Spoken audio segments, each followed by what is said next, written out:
Olá, pessoal. Estou com a doutora Maris Lazzaretti, quem mais entende de osso, na minha opinião, e vai trazer para a gente um tema que é uma dúvida e uma ferramenta importante que a gente tem, que é o Frax. Explica primeiro para todo mundo, só para a gente dar uma relembrada, o que seria essa ferramenta, Maris? O Frax é uma ferramenta que avalia o risco absoluto de fratura nos próximos 10 anos, tanto fratura de fêmur quanto fraturas maiores, que aí inclui o fêmur, a vértebra, o antebraço, que são as fraturas típicas da osteoporose, né? E aí a gente tem, pro indivíduo, a gente consegue individualizar o risco daquele paciente Certo. nos próximos 10 anos. E como é que a gente adquire essa ferramenta? Ela está atualizada? Como é que a coisa funciona? Ela acabou de ser atualizada aqui no Brasil, Mônica. A gente tinha a primeira versão.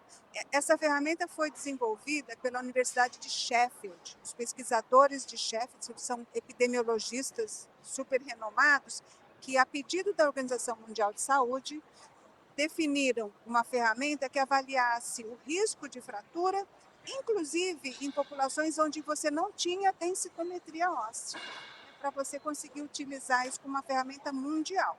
Então, baseado em todos os estudos epidemiológicos que mostravam o risco de as fraturas e quais eram os fatores de risco para as populações, eles definiram um algoritmo e colocaram esse algoritmo num formato bem prático. Prático, que passa qualquer médico Qualquer utilizar. médico e qualquer, até não médico, até leigo Certo. pode entrar lá.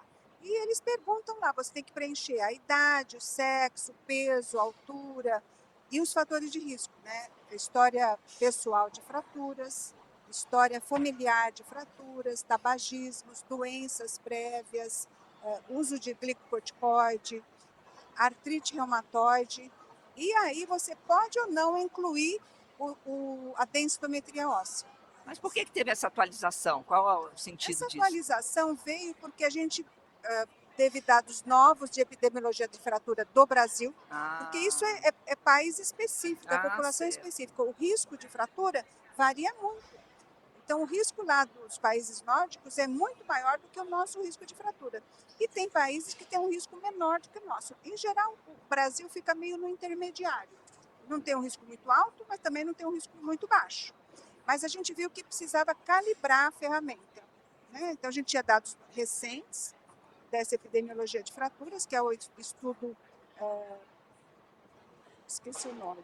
Bom, mas é um estudo recente que trouxe os É, dados para poder compilar e exato. fazer essa adaptação. E, e Mas já é disponível essa versão atualizada? Então, essa versão foi relançada agora, a Ah, gente tirou do ar o Frax, porque ele fica na página da Abraço, tá. que é a Associação Brasileira de Saúde Óssea e Osteometabolismo. Então, você entra na Abraço, Mas você vai precisa ver ser lá sócio Frax. para entrar e Não, pegar é esses dados? livre, Ótimo. qualquer um pode entrar, e é interessante até para o médico, quando ele não tem acesso até a densitometria, ele fazer uma avaliação prévia. Certo. Se o paciente tem muito baixo risco, já vai dar, mesmo sem a densitometria, que ele tem baixo risco.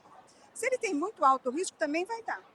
Mas tem uma faixa que é uma faixa do meio que pode dar uma confusão. E aí, quem cai nessa faixa do meio, que é uma faixa amarela, significa que seria interessante ter uma densitometria óssea para você definir com mais precisão o risco de fratura desse indivíduo. E aí você faz a densitometria, coloca lá os valores e o site vai te dar o risco de fratura desse paciente nos próximos 10 anos.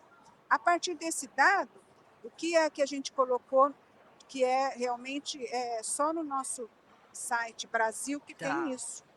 A gente depois, você baixa, vai rolando lá a página, você coloca os dados do paciente e aparece um gráfico que vai estratificar o risco desse paciente.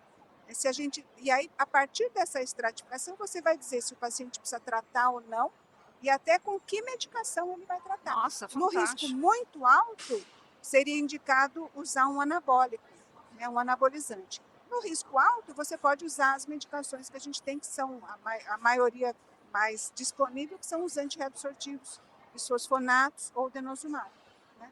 Então, é interessante, porque isso é um diferencial. Com E o que certeza. nós acrescentamos agora são ajustes mais finos. Por exemplo, o diabetes, a gente sabe que o diabético tem mais risco de fratura. diabetes tipo 2. 2. O 1 também tem mais risco, até mais do que o tipo 1. Uhum. Mas o tipo 2 também tem fratura, mas curiosamente ele tem uma massa óssea aumentada. Então a massa óssea não reflete o risco dele. Então Olha que a interessante. orientação é de que você corrija, por exemplo, adicionando, ao invés de falar que ele tem diabetes, porque não está isso ainda Na lista? discriminado na lista, você põe artrite reumatoide. Ah, Porque a artrite reumatoide já aumenta o risco de fraturas. Então você coloca aquele paciente como risco de artrite. artrite reumatoide. Aham. Ou, por exemplo, um outro fator, a dose do corticoide. Uhum. Porque na ferramenta original só diz se usa ou não. Ah, Mas a tem a gente ver com a sabe que é dose dependente. dependente. Então, nos fatores de correção, a gente diz lá, se a dose é acima de 7,5, multiplique o risco por X. E assim vai. Outra coisa que também a gente corrige, o número de quedas recentes. A pessoa que cai, ela tem um risco muito maior de fratura. Então, isso não tem no FRAX. Então ficou Não é específico avaliado para o no Brasil FRAX. esse modelo agora? Específico para o Brasil. Que interessante. E está no site da Abraço e ele é um produto do programa de pós-graduação da Escola Paulista de Medicina. Porque foi um aluno meu, que é o Benhur Albergaria, que é um grande ginecologista, ele já é um médico, já professor até da Universidade Federal de Espírito Santo, Aham. que fez toda essa correção e acabou virando a tese de doutorado dele. E aí a gente colocou isso como sendo um produto do nosso programa.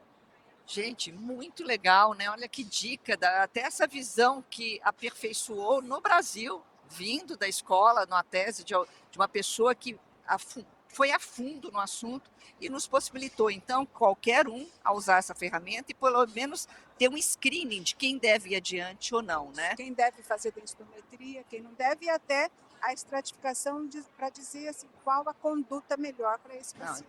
Fantástico. Muito obrigada, Marisa. Espero que vocês tenham aproveitado. Eu que agradeço a oportunidade.